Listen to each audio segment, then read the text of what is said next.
pick images to actually, so it means that it's going to come from either the ID section, then star, whatever comes after that is what it's going to pick.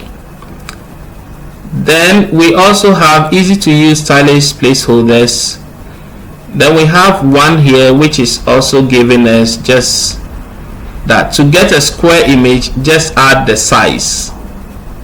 Okay, so you put one value here, then you get a square image. If you want maybe a rectangular or a square, you put the height, the width and the height in here. But then if one, you put only one, then it gives you that. So it's saying, you see, it's saying sizes, width and height. So when you define it in the URL, you can get that. So this is basically a dummy image that you can use to actually get your images working. Okay, good. Then there's another one here. It says what? HTTP request multiple images of the same size in your browser. Add the random query param to prevent the images from being cached. Okay, so it means that random of 1 will make the image not cache into memory. So it looks like what we have earlier is caching it into memory. So that's why it's persisting when we reload the page. Anyway, so basically we just wanted to use it to test this site.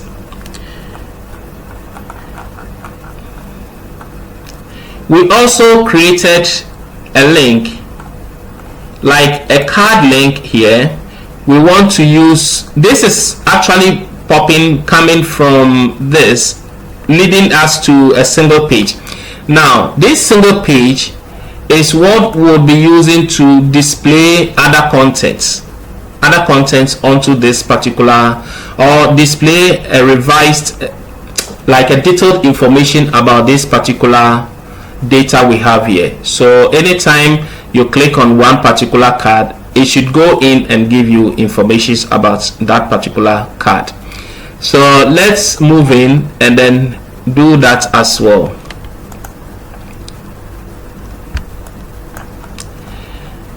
That is going to come from this part here. We could also use something else in place of that, okay, which is called a modal form. It's also from Bootstrap. So either we just create a normal link to a page, or we can do this. Under the components section, we have something called modals here. So when I click on modal, I can use the modal form like this. When you, let me give you the examples they have here. So when I click on something, okay, this one, launch modal, you can see it launches this modal form, which means it's a form that sits on top of any other thing, right? So you click, then it launches this modal form. Now if we want to use this modal form, we would create a button. This, in place of the link, we'll use this button and then copy this code, put it in our form and our site, and then make this trigger an event for that particular modal. And if you recall, we did some JavaScript. We imported some JavaScript in our main layout here, and it's coming from use JavaScript, right? So this use JavaScript would enable us utilize the JavaScript functionality of the Bootstrap. So we can go back in here, and then in place of the link, we want to copy this button. So copy this button. We'll change the class to class name. So I'm going to put that in here.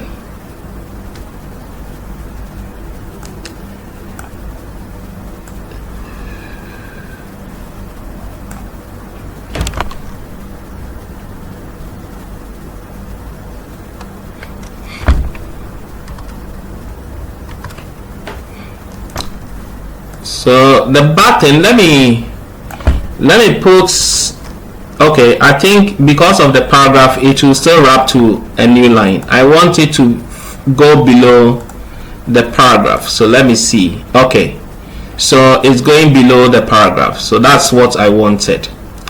Then we'll change the text to view more. Okay, so you copy the button, just replace it with the other this in, and then we say view more details.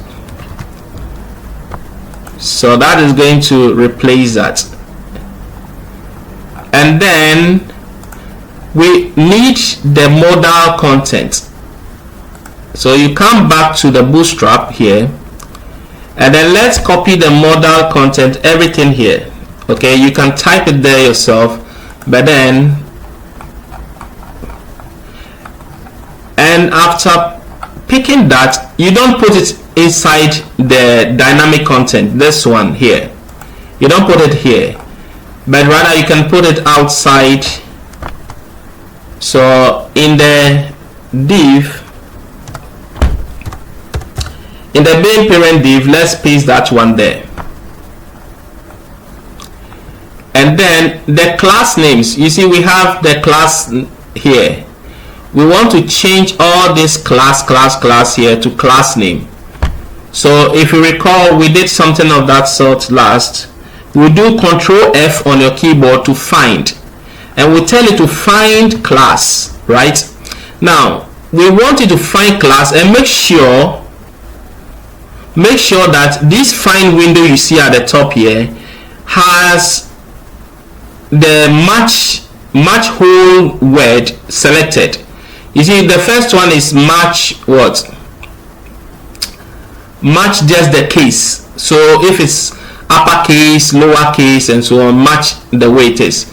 But don't forget that we also have lowercase class here, and we have lowercase class also here. But this one is not just class, it's class name. So when you try to change class with class name, look at what will happen to the top ones. If this first option, match case, is selected, it will go and replace the class name, and it will become class name. Look at that, class name for those side, that part, right? So that's not what you wanted. So that's why you need to match choose the second one, the second option, and it will match the whole word. So it means that if there's a class, but then there's a word attached to another word attached to it, it will ignore it, because that is not the whole word of class, right? So we needed only the one with the whole word of class, and then we'll replace that. So automatically it will change all of them here and make them class name. So without any difficulty, because if you say you copy and paste, you may skip some, but then if you do it that way, it would automatically replace it nicely for you. None will be left out. So we have our modal form here. It has a class of modal, and then it has another class of fade, but it has an ID of example modal. Okay, and these are the attributes that this button is going to use to trigger that. You can see the data bootstrap or BS target is example modal, so this is the ID, and it has that ID attached to it, so it's going to target this, right? So if you change the name of the ID here, you must come here and change that listen to match with it. Now let's see. Let's go to the site and see. So when I click, you can see the modal form loads up. When I click, it comes up.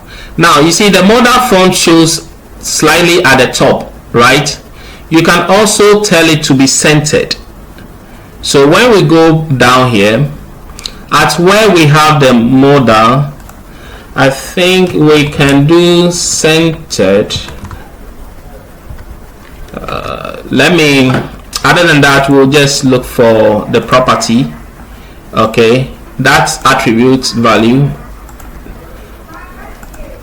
Let me look for that on Bootstrap.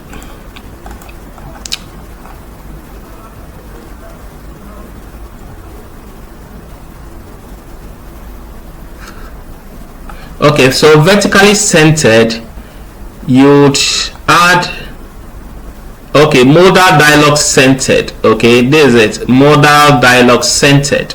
So it's on the website, official website, so you can always come and then pick it up and put it there.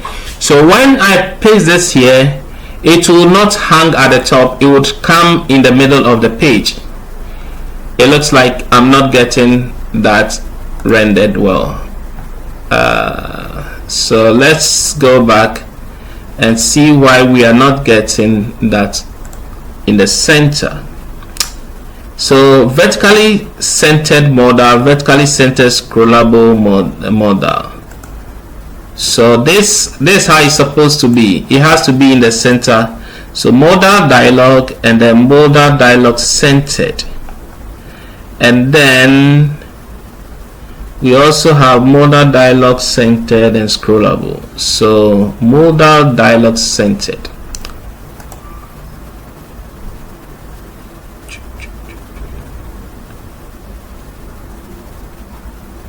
Oh, it's sorry.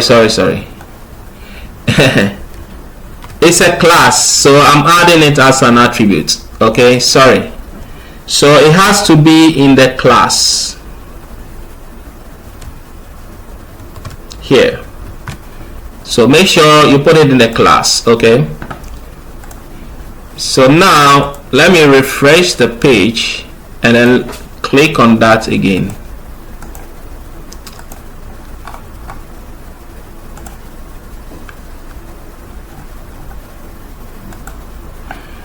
It looks like so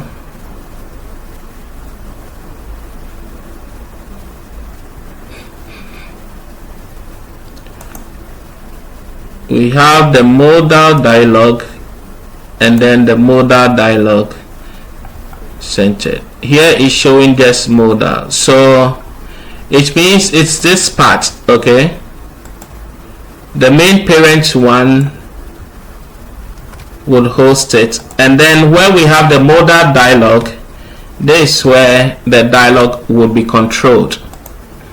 So let's do that and see.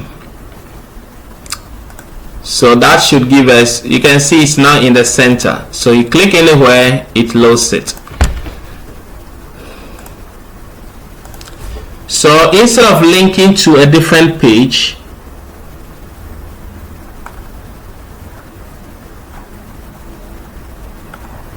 we are actually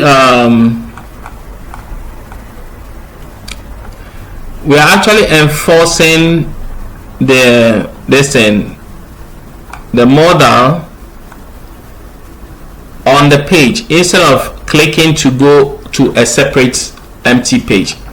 And now, since we want to populate content, data inside the modal, when we click on it, we want to populate some data inside it. This is what we'll do.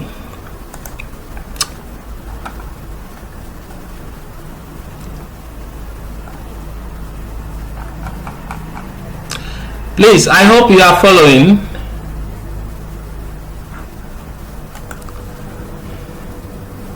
And then when I click on this, it gives me ID 2. So any of this thing I click on, the ID number, you see this is ID number 8. So I can use this ID values to actually identify each post, and that is what I'm going to pass into the modal form. So let's say I come here,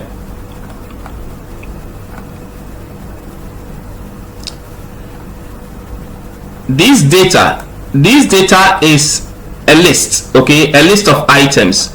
So what I'm going to do here is that now that I can capture an ID,